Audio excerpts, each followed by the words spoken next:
There are men who will not believe in angels until they have met the devil.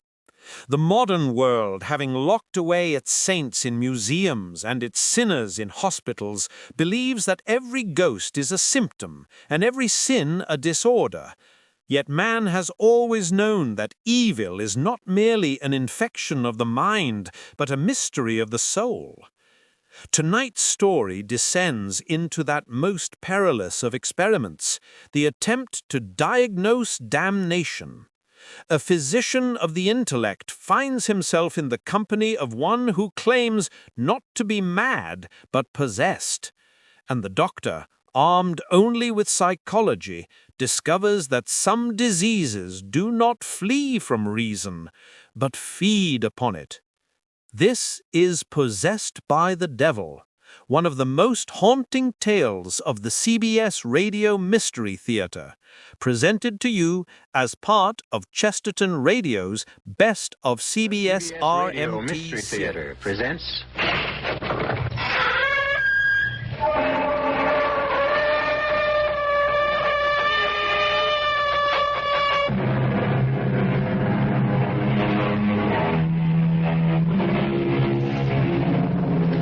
Come in. Welcome. I'm E.G. Marshall. Welcome to the world of terrifying imagination, to the world of enchantment, spells, bewitchery. These are all words from our childhood, pleasant memories of nursery stories before bedtime. The dark side of magic we knew nothing of, and when we grew old enough to learn, dismissed as ignorance and superstition. But once again in our times, incantation, exorcism, and the haunting belief in demonic possession are alive and abroad. They are what this strange tale is about. I tell you, Doctor, it's the God's honest truth. They brought the young man in on the rolling stretcher to the emergency room, and he had this big sort of dent in his head. Oh, he didn't look like he was breathing at all. There was me, with me bucket and me pail, trying to clean up. Just me and the young man on the stretcher, and the old wino repeater we call PJ, they brought in earlier, snoring and dribbling. And that's when it happened. Came right out of old PJ's mouth, and across the room, and right up the young man's nose, like that. With a burny, cindery smell, like the old scissor grinder's stone wheel used to make. Oh, a great black cloud, with red eyes in the middle, and a long forked tail. Oh, I'd take an oath of it on me mother's grave. It was the devil himself.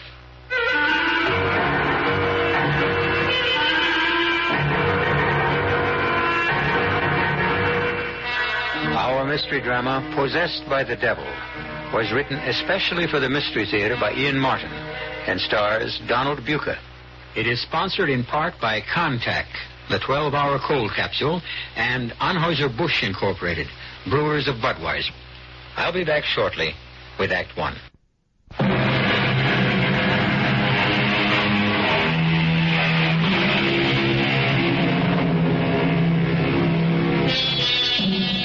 From the beginnings of history, it is there in some form. Possession. The incubus who ravishes maidens while asleep. The succubus who tempts man into seduction in his dreams. The dybbuk, that lost soul who dies before his time and is compelled to wander in space till he can steal a body to live out his allotted years. Fact? Superstition? Hallucination? Here is such a modern legend. You be the judge. Okay, Doctor, an IV set up for old Wally Wino here, glucose. So start it right away. Yes, Dr. Daniels. Oh, he don't look like he's long for this world. He hasn't got a cell he hasn't drowned in alcohol. His liver's like a washboard. But I'm not sure I concur with your diagnosis, Mrs. Gideon. Still, I don't know this time. Oh, another emergency. And this is supposed to be the quiet hour. Do you want me to get out for a while, Doctor? I'm near finished. No, go ahead with your cleaning. Just don't get run over by the stretcher. Put him over here, boys. Now, what have you brought me this time? Oh, you poor old souse. Dead to the world's the word for you, all right. You got me sympathy. With my arthritis, many's the time I've been tempted to have a go at the hard stuff myself. Oh, but thanks to sweet Mary, she's held me back. A little sacramental wine to ease me bones keeps me going. I had a few tonight, I can tell you. Oh, but there's always them breath sweeteners to take it away, I hope. Well, how's your patient, Mrs. Gideon? Oh, Doctor, I hope he's not a Catholic. The father might never make it in time. How's yours? Oh, mine's out of my league. What I need is a brain surgeon. Huh. Speak of the devil, Considine just walked past the door. Dr. Considine. Dr. Considine, sir, I've got an emergency here. Mother in heaven. And me here alone with two near corpses. I didn't see it. I couldn't have. Oh, but I did. I seen it. Oh, the good saints preserve me. Hey there, Mother. Well, where am I? Oh, in the Mercy Hospital. Huh? Oh, you shouldn't be getting up. Oh, ma'am, you're sure a different kind of nurse. Oh, I'm no nurse. I'm the cleaning woman. Oh. And you hadn't ought to be sitting up, not with that clout on the head someone's after giving you. Huh? What clout on the head? Why, that great big dent as big as a soap plate they brought you in with. Oh, what are you talking about? I'm late for the operating room already. Dr. Considine, he has a depressed skull fracture. I don't even know if he's still alive. Good Lord, what are you doing on your feet? Dr. Considine, will you help me get him back on the... Hey, hold up. Wait a minute. Look, there's nothing wrong with me. Mister, an ambulance just brought you in here with a skull fracture. You were out cold in deep shock. But there's nothing wrong. There's nothing the matter with my head. Look. Holy mother. Excuse me, Mr. Mike. Michael Damon. Oh, well, I'm Dr. Considine, Chief of Neurological Surgery here at the hospital. Would you mind sitting down on this chair for a second and letting me check you out? Oh, sure, Doc. Look, I've got to admit I don't remember how I got here to the hospital, so maybe you ought to have a look at me. Mrs. Gideon, what's the matter with you? You look like you just saw a ghost. It wasn't no ghost, sir. Dr. Daniels, get over here. Yes, sir. Would you mind casting your eagle eye over the back of this young man's head and show me one scintilla of evidence of skull fracture or concussion? Doctor, all I know is Jake Bronstein brought him in on the wagon and he had a decompressed area you could have laid your hand in. That's right, sir. I saw it myself. Someone here has been drinking. Daniels, look, if this is your idea of a joke, never mind. We'll discuss this later. Mr. Damon? Yes, Doctor? For your own protection as well as the hospital's, may I suggest that we take some x-rays of your head?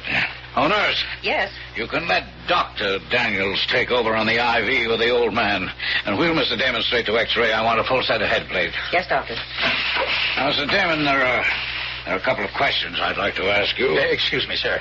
Dad? Ike, are you all right, son? Oh, I feel fine, Dad, except for a headache. Oh, Dr. Considine, this is my father, Reverend Damon. Oh, how do you do? Nurse, can we get going? Yes, sir. Dad, what happened? How did I get here? Well, perhaps you can explain, Reverend, as we walk along. I want to get to X-ray. Well, I wish someone could explain to me what happened. I can, sir. Let me check the IV on old PJ. Wait a minute. What is it, Doctor? PJ here. He's bought it this time. Oh, this is not my night. We might have pulled him through. Oh, there's going to be the devil to pay around here. Oh, you can say that again. It's the God's truth, Dr. Considine. Came right out of the old man's mouth and across the room and up the young man's nose like that, with a burning, cindery smell like the old scissor grinder's wheel used to make.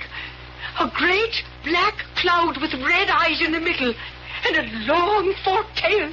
Oh, I've taken off on me mother's grave. 'Twas the devil himself. Yes, Mrs. Gideon, I think you can leave the medical discussion to us, and I'm sure you have important work waiting. Oh, bless us. I left me pail and mop there. I hope nobody's been after stealing that mop. It had a brand new head on it. Well, at least I know now where the smell of alcohol came from. I can't blame you for that, Daniels. But I just can't accept it. In an emergency room, you concentrate on a seemingly healthy patient while you lose a really sick old man. PJ was a repeater, Doc. He's long overdue for uremic poisoning or cardiac arrest. But this young guy, Damon... Well, complete your sentence. I was just thinking... That magnificent body, physically way above par, and the injury I thought I saw, well, would have left him a vegetable for the rest of a long life if we'd pulled him through. What injury? That depressed fracture. Most of the brain should have been injured beyond repair. You say what you thought you saw. Apparently you didn't see anything. You heard Mrs. Gideon back me up, Doctor. Come in. Oh, it's the wet plates, Doctor, from X-ray. Light up the viewing fields, Daniels, and let's have a good look.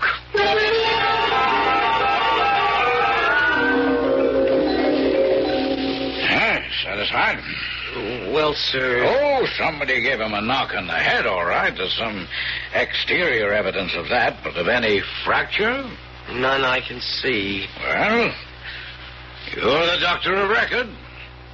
Shall we send him home? I see no reason not to.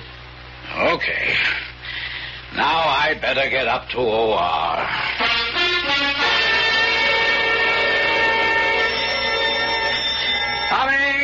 Coming! Trudy! Well, don't look so disappointed, Rod. Come in. Say, sweetheart, what are you doing here at this hour? Oh, I couldn't sleep after your call, so I drove over. Is Mike back from the hospital? No, I thought the bell was Dad and Mike. They're on the way home right now. How come you didn't go to the hospital? Well, we've been trying to get in touch with Anton Azarak. Oh? So Dad thought one of us should be here in case he called back. Oh. I mean, to find out what happened. Yeah. All right, Chanda. Cool it. Oh, what a name for a cat. Why, I see nothing wrong with it. I think a martyr belongs in a minister's family. Oh, is that my fate as your wife to be? Of course not. We just called her that because Mike and she never seem to get along. Well, it's hard to figure about the cat. Mike is such a kind, gentle sort of a giant. I thought all animals loved him. Well, it depends what the word includes. Oh, wait a minute. There's a car now. The return of the prodigal son. Now maybe we'll find out just what happened last night.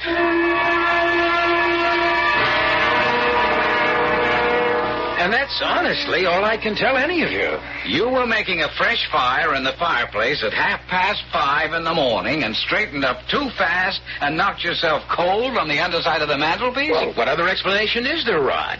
Well, it is solid oak, and that big, round, ornamental sphere is a menace.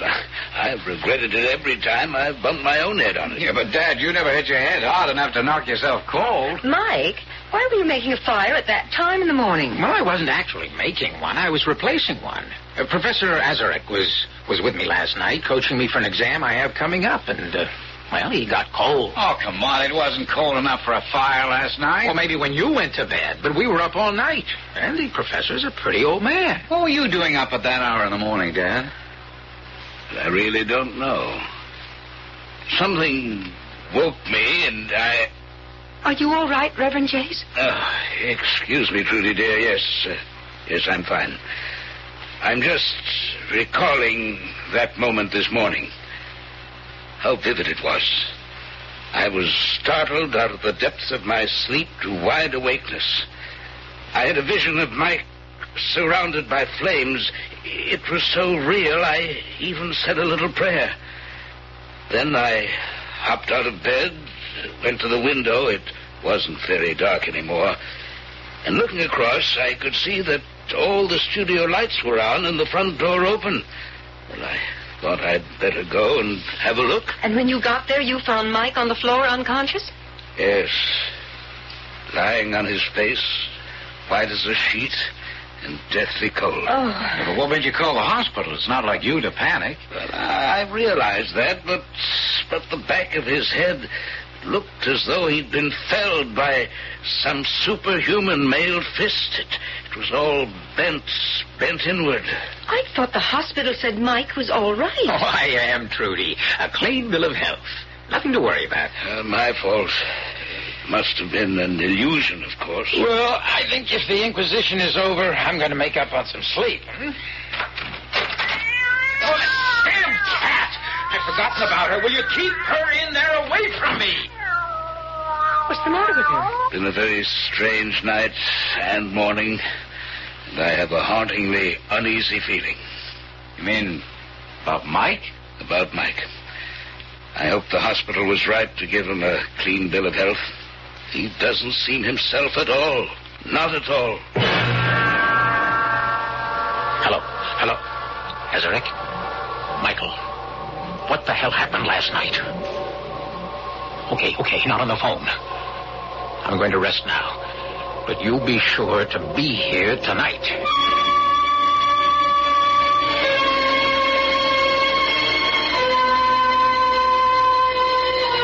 So far in our modern legend, we have caught up with superstition, witches, magic, both black and white, enchantment, spells, abracadabra. Well, there are 2 more acts to come. I'll be back very shortly with Act 2.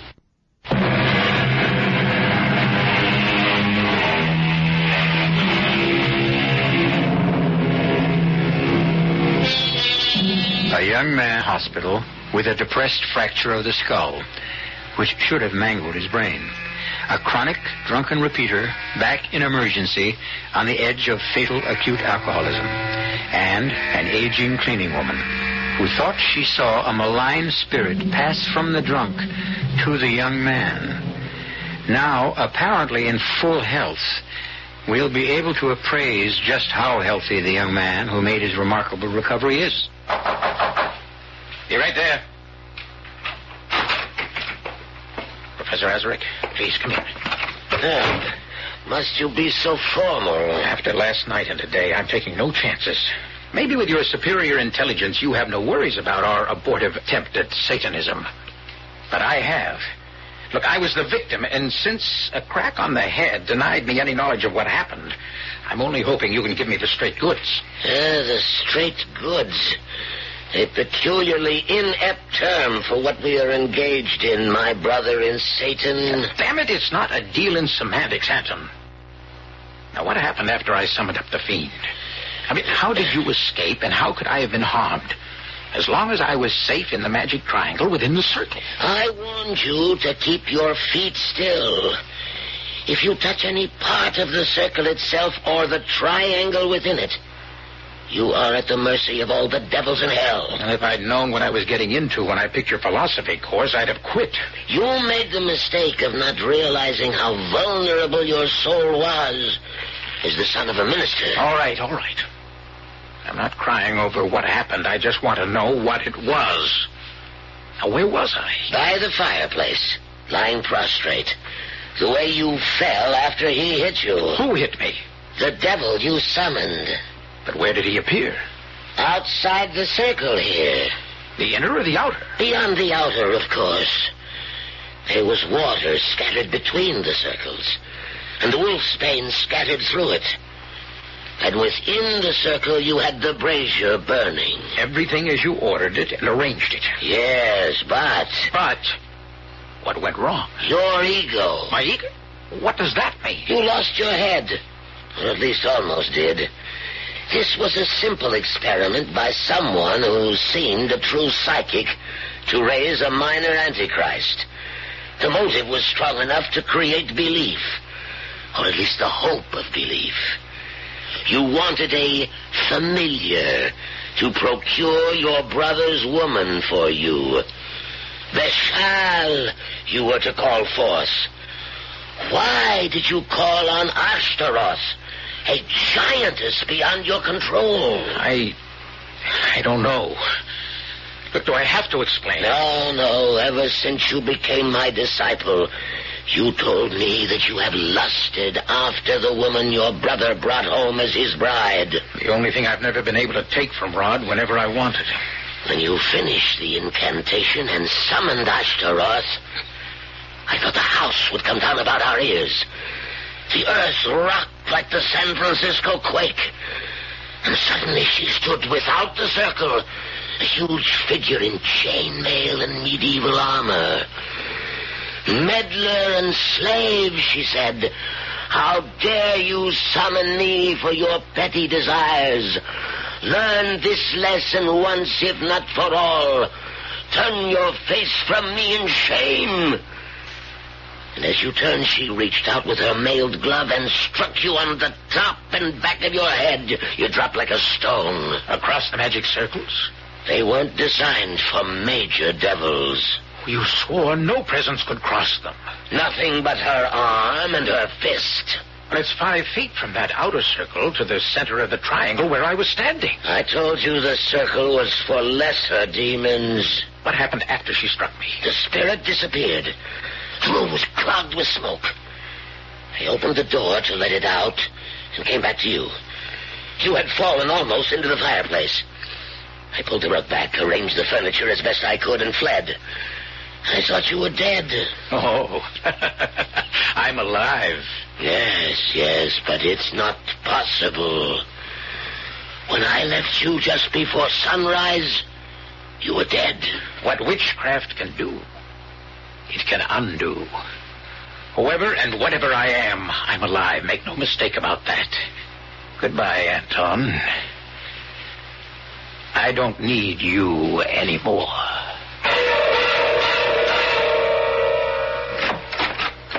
Oh, hi, Trudy. I thought you'd gone with Rod and Dad. Hello, Mike. I thought you were over in the studio. We ran out of beer. Ah, you're out of luck. Rod's bringing some home. Well, I found something more refreshing. What? You. Oh, if you'd waited just a little longer, you'd have found me anyway. I was going to wander over to the studio and visit you. Oh, so that's why you stayed home. Oh, don't be silly. Someone had to wash the dishes. As long as I'm house guest, I thought I ought to do something for my keep. Well, you're staying here tonight? 1 whole week. Mom went up with Pops to his 35th class reunion. And they figured that with one full-fledged minister and a recent hospital dropout, I was suitably chaperoned. Safe as a church, huh? Rod and Dad say when they'd be back? Not till pretty late, I guess. Pretty rough section of town. That's why Rod insisted on going along. What's the occasion? That's one of your father's oldest parishioners. I guess the old lady is dying. She asked for the minister. Well, her loss, my gain. What? Oh, nothing. It's just a stupid joke. You said you wanted to see the studio? Oh, yes. Would you mind? Mind? Look, I'm out of beer, but I've got some champagne that's begging to be what it is. Oh, what is it? A split. Just right for sharing. Shall we go?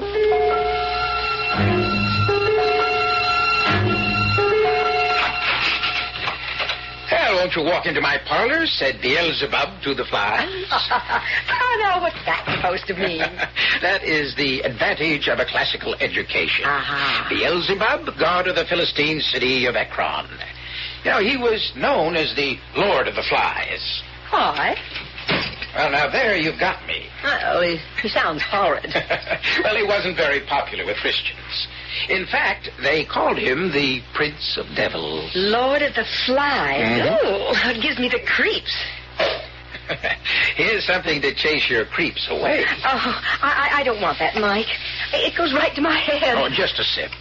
A good luck toast to sister and brother-in-law Hood. Our getting to know you party. Well, far be it from me to be a party pooper. Oh, there's nothing more cozy and reassuring than a room full of books. What's this section here? Oh, that?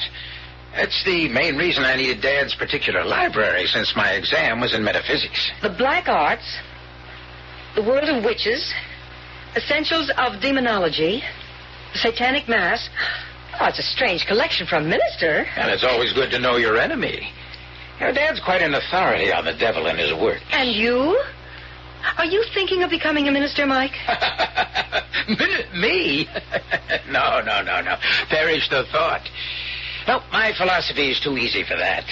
I long ago decided that if you can't fight 'em, join 'em. I mean, can't you see how evil I am?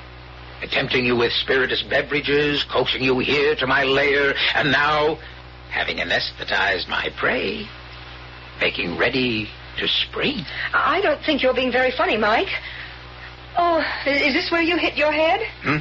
Oh, yes, so they say. No, I wasn't being altogether funny. What do you mean?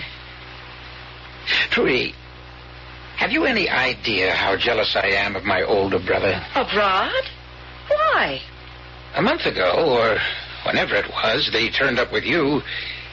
My first thought was, why couldn't I find something like that? That's very flattering, Mike. But you're a little young for the big step. Not so young as you think. Perhaps. I don't care what you and Rod have been to each other. It was me you wanted. Still want. Only you're afraid of breaking your word. This is a joke. It's no joke. Mike, let go of me. You wanted me from the moment you laid eyes on me, just as I have you. Oh, you've been reading too many naughty books. Don't laugh. There's nothing funny about this. No, not really. Offensive. You're afraid of me. Don't be silly. Afraid of yourself. Now that really is the last straw. Test it. Fasten your mouth to mine. Wind yourself about me. Try forbidden love, and it will never let you go. No, Mike, let me go. You're hurting me. Oh, that's Rod home with your father. If you won't let me go, I'll scream. What are you going to tell them? Nothing. Nothing. I wouldn't want them to know what a pig you are. I think that blow on the head must have done more damage than you think. Mike, you better see a psychiatrist. Hi, Rod. Dad. Well, we didn't expect you. Esther. My Lucifer. I'll have you yet. Cowering at my feet like a slave. To use you once and destroy you. As I shall use your surrogate tonight. Whoever she may be.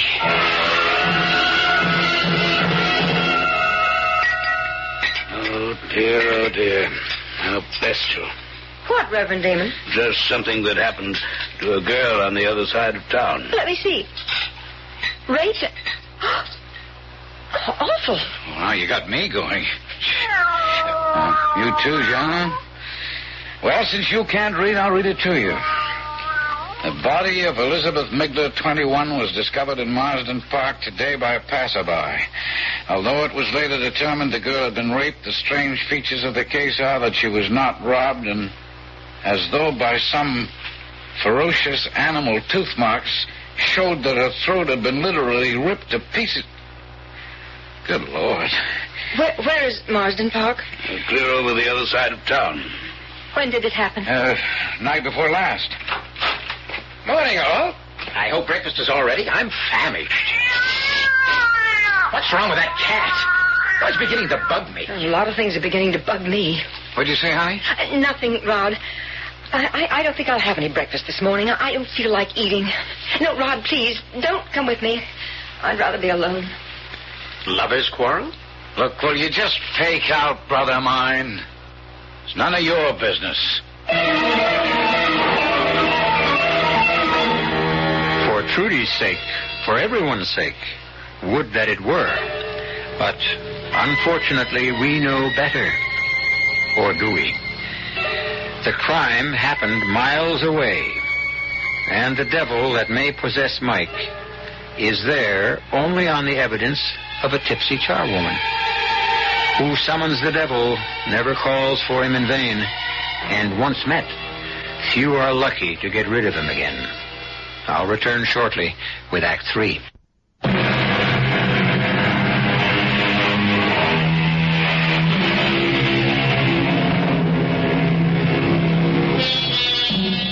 In the kitchen of the Damon house, Rod glares angrily at his brother, who shrugs it off and goes to the refrigerator for orange juice. A troubled Reverend Damon eyes both his sons as he closes and folds the tabloid in his hands, as if it were just as unclean as it is. Rod, unchallenged by Mike, breaks the silence first. I better go on upstairs and check on Trudy. Well, she said she wanted to be alone. Look, will you stay out of this? Well, I'm not even in it. Just an objective comment. So keep it to yourself. Now, come on, Rod. I didn't mean to butt in. Catch me up. What's all the hostility about? No hostility. Just a reaction to a peculiarly unpleasant crime. I think I'll go up and apologize to Trudy for spoiling everyone's breakfast. That's a good idea, Dad. If I can leave you two alone. Well, I have no quarrel with anyone. Now, forget it, Dad. I just got upset over Trudy. I shouldn't have jumped on Mike. Now then, let me see if I can make our future in-law a little happier in our house. What happened, Rod? Oh, it all started over this tabloid story about some poor kid who got raped and mangled in Marsden Park. Oh? Here, read all about it. Kind of gruesome, all right. But there's one of these every day. Yeah, but not in such gory detail. It really got to Trudy. You know, I've never seen her upset like that. I mean, so subjectively involved. Oh? What do you suppose triggered that? Oh, I don't know. I just sure wish I did. Or maybe it's better to let sleeping dogs lie.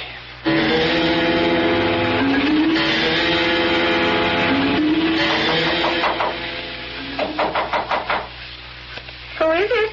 Your future father-in-law. May I come in for a minute? Just a sec. The door's locked. Come on in, Reverend Damon. Feeling any better? Oh, not really. Oh, I should be ashamed of myself reading that yellow sheet.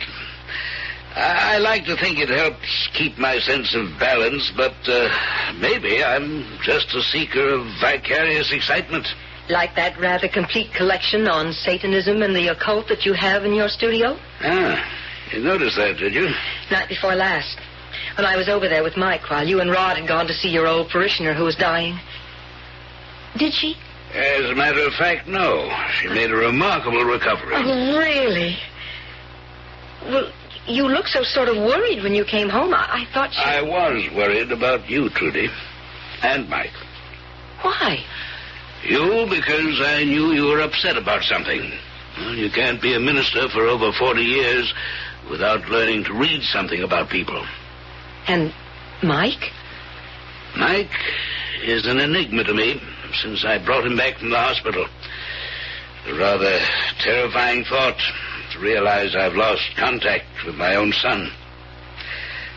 I'd like to ask your help, Trudy, and I'll lay it right on the line. Why were you at the studio with him? And what happened there? You won't tell Rod? Not if you don't want me to. Then what I'd like more than anything is to tell someone, most of all you. For Mike's sake. Because I think he needs help. And you're the only one who could bring it to him. Or make him go find it.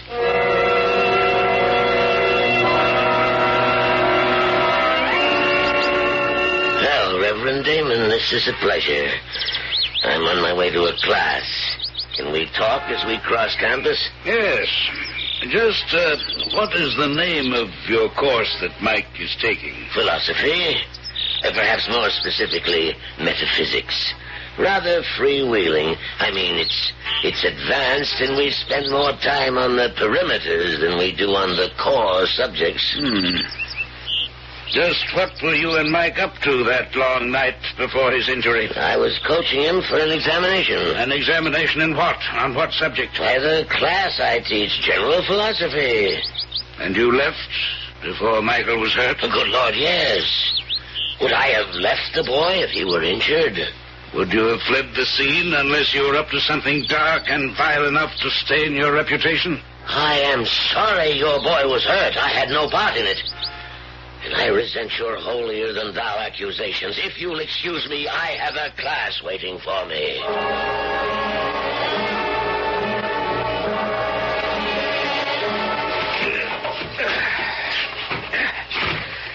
Now for the rug. There. That does it. Oh, my dear Lord. Just what I was afraid of. What are you afraid of, Dad? You, Mike. That you turned away from God to seek the devil. Why, Mike? Why? Who knows? Now, what shall I tell you? That life's a drag, it has no purpose, no goals, no triumphs that aren't tarnished. That there's no good in man, Nothing but pettiness and meanness and me first and the devil take the hindmost. That's not what I brought you up to believe. No one blames you, Dad. But Trudy was the last straw. That Rod could find the woman he wanted, and she could turn out to be the one that I need. So I chose his worship. And here we built my altar. Don't desecrate that name. The altar belongs to God. This altar belongs to Satan. See the circle traced in vermilion paint? Exactly 9 feet wide, an 8-foot charcoal one within. Light the votive candles, burn the incense, let the mass begin. Mike, what are you doing? I won't tolerate this sacrilege. You can no more move than the woman I desire can resist my power. I am the way. I am the darkness. I am the truth. Lord of the universe, whom the winds fear. I am he whose mouth ever flameth. You answer me. Thee I invoke, the boneless one that did create the darkness and the light. Thee I command to serve me and send me the woman I desire. Trudy, don't come in here. But the rain. What's going on here? Rod, it's your brother. He's gone mad. Spawn of the outer world, stay back, or I will smite thee dead where thou standest. Leave, except the woman who is mine. What's going on? Look out, he's going for Trudy. Now, look, Nick. Oh, he has a knife. Would you murder your own brother? And I'm pulling around.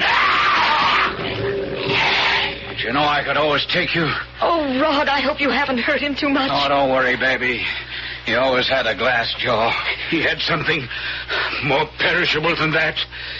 Call the hospital. And better tell them to bring a straitjacket.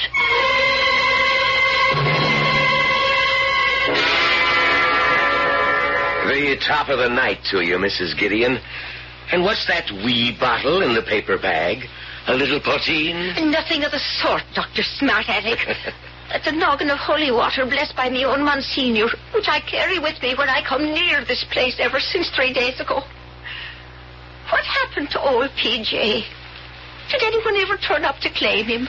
Nope. Oh, by the way, while we're on the gossip column, guess who's back in the hospital? Oh, not the other one. Mm-hmm, the same. Lying in the emergency room under a deep sedation in a straitjacket. Oh, what did they bring him back here for? That's what Dr. Considine and his father, the Reverend Damon, are discussing now in the prep room. Well, if you're going to swab out the emergency, you'd better get at it fast.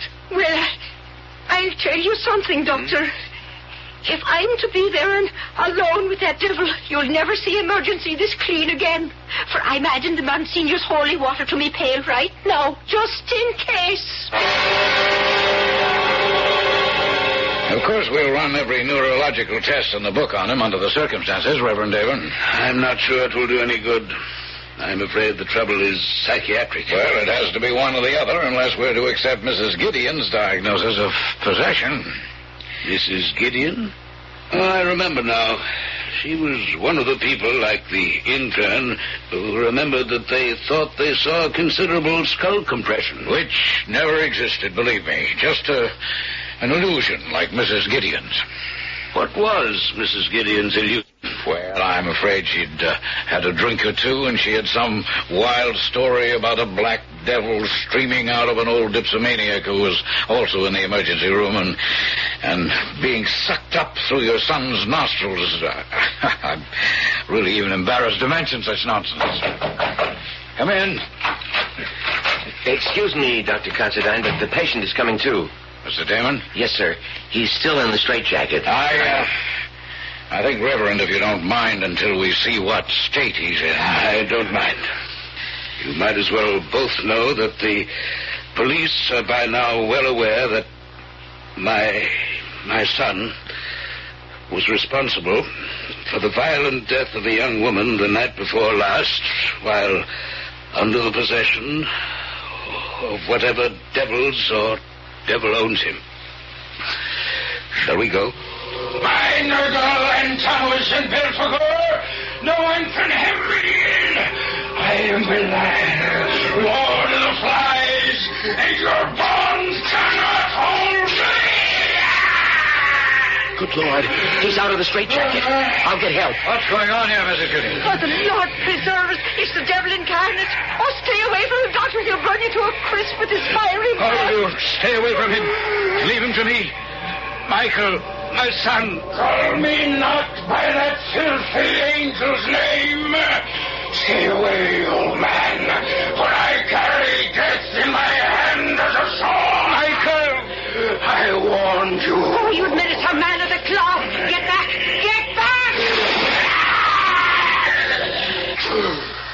What happened? Oh, sure, 'twas the Monsignor's holy water. It's as strong as life. Michael, no. All right, boys. All right, Daniels, you're too late. What? Excuse me, Reverend. Let me see. Daniels, come here. Yes, sir? Was that the depression you were talking about when this man was first brought in? Yes, sir. That's what I thought I saw. Well, at least it's what we all see now. But how? I haven't any answers. I only know... I'm sorry, Reverend Damon, but your son is dead.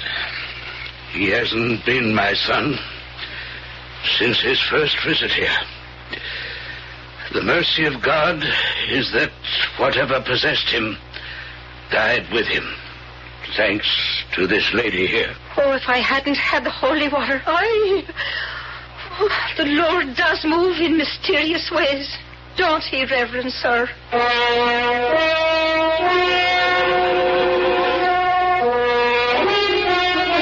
In mysterious ways and kind ones.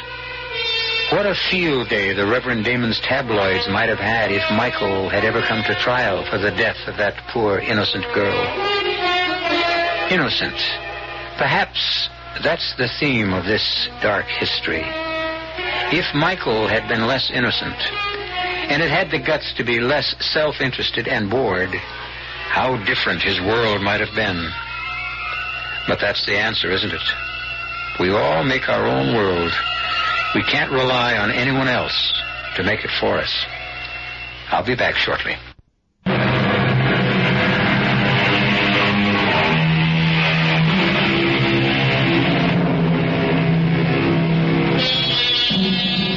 I suppose I should resist the impulse, but I have to admit I can't. It's one of the rewards for being host, particularly with guests who can't answer back, at least directly. So just for once, a homily. Reach out and find life. Take it and make the most of it. For if nothing else, our story proves to the hilt the oldest of adages. If you don't, the devil finds work for idle hands to do. Our cast included Donald Buca, Joan Shea, Ian Martin, Guy Sorrell, and Leon Janney. The entire production was under the direction of Hyman Brown. Now, a preview of our next tale. No trouble, though. He went numb pretty fast. I thought he would. He wanted me to give you a message, but then he couldn't remember what it was. And he thinks you're some kind of a warden. Poor man. You know, Mr. Z, I didn't much like it inside that room. You knew you were coming out. Who ever dreamed up the black room anyway? I've no idea. Somebody must have. There's always been a black room, far as I know. Hell of a place. Yes. How long will he last, do you think? Matter of days. Weeks, possibly. Then what? He'll go mad. Or die. Wonder what he's doing now. Oh, counting by twos, then by threes, then by fours. Anything to keep from thinking. That's what they all do. Radio Mystery Theater was sponsored in part by Buick Motor Division. This is E.G. Marshall inviting you to return to our Mystery Theater for another adventure in the macabre. Until next time, pleasant dreams.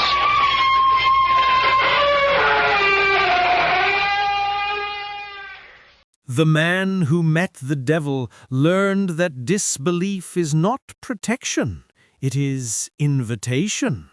For it is not the superstition of mankind that gives evil its power, but our denial of its presence. The devil is not a fairy tale for frightened children. He is the terrible truth that freedom can be abused, and reason itself can serve the wrong master. Yet, as in all dark tales, light has the last word. The very act of naming evil is the first act of resisting it.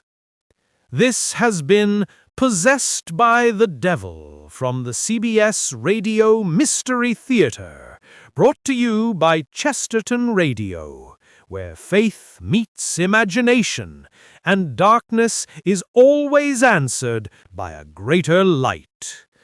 Join us again for another story from the best of CBS RMT series.